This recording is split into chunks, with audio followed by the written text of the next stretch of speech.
देखिए आज हम कक्षा 9 अभ्यास 11A का सवाल नंबर 16 बताने चल रहे हैं। सवाल है, एक समद्विबाहु समकोण त्रिभुज को जिसका कर्ण 4 सेंटीमीटर है के परितः घुमाया जाता है, निर्मित आकृति का वक्रपृष्ठ तथा आयतन ज्ञात करो। तो सबसे पहले देखिए समकोण त्रिभुज हमने बनाया, त्रिभुज ABC जिसमें BC इसका कर्ण है।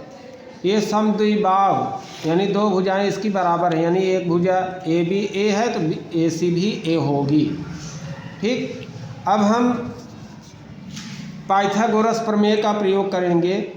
जैसे पाइथागोरस प्रमेय में त्रिभुज मैंने अलग से छाप के बना लिया। देखिए जैसे मान लीजिए यही है समद्विबाहु समकोण त्रिभुज जिसकी एक भुजा A है, दूसरी भुजा भी A है, क्योंकि ये समद्विबाहु है यानी दो भुजाएं बराबर हैं। पाइथागोरस प्रमेय का प्रयोग करेंगे। AC स्क्वायर बराबर AB स्क्वायर धन BC स्क्वायर। अब AC स्क्वायर बराबर A स्क्वायर धन A स्क्वायर, चूँकि हमने इसको A मान लिया है। AC का मान 4 दिया गया है, कर्ण का मान 4 का स्क्वायर बराबर दोनों जोड़ लेंगे 2A स्क्वायर हो गया। अब 4 चौक 16 बराबर 2A स्क्वायर बराबर 16/2 बराबर 8 आ गया। A बराबर √8 बराबर 2√2 आ गया। इसका मान यानी A का मान आ गया 2√2। अब इसमें देखिए अगर हम एक इसकी सीधी ऊंचाई लेते हैं जिसको हम h मान लेते हैं, इसको भी निकाल लेते हैं चूँकि आयतन में ज़रूरत पड़ सकती है। h स्क्वायर बराबर फिर वही पाइथागोरस प्रमेय लगेगा 2√2 का स्क्वायर यानी कर्ण का वर्ग माइनस आधार का वर्ग माइनस 2 का वर्ग। h स्क्वायर बराबर 2 दूनी 4 दूनी 8 हो गया माइनस 2 दूनी 4। h स्क्वायर बराबर 4, h बराबर √4 बराबर 2, यानी इसकी ऊंचाई भी 2 आ गई। ऊंचाई बराबर कितनी आ गई? 2। अब इसका वक्रपृष्ठ निकालते हैं। देखिए दो शंख बन गया है, एक नीचे एक ऊपर। तो शंख का वक्रपृष्ठ बराबर होता है, वक्रपृष्ठ बराबर पाई r l का मतलब तिरछी ऊंचाई, तो बराबर हो गया पाई, चूँकि पाई इसमें कटेगा नहीं, पाई गुणे r का मान 2 सेंटीमीटर यानी यहाँ से यहाँ तक ये r कहलाता है, यहाँ से यहाँ तक ये r कहलाता है, दोनों मिला के d हो जाता है डायमीटर।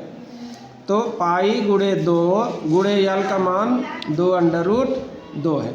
अब देखिए बच्चों दो शंख बन रहा है, एक ऊपर एक नीचे, दोनों का माप समान है इसलिए वक्रपृष्ठ आयतन सब कुछ समान होगा।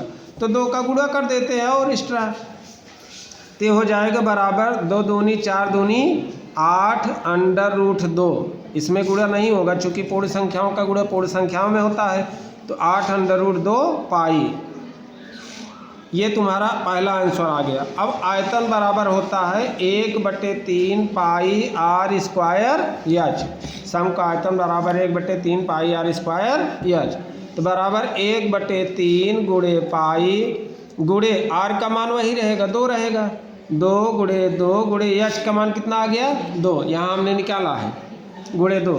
अब चूंकि 2 शंख हैं तो 2 का गुणा कर देंगे, तो बराबर हो गया 2 दूनी 4 दूनी 8 दूनी 16/3 पाई। ये दूसरा आंसर आ गया। इंड।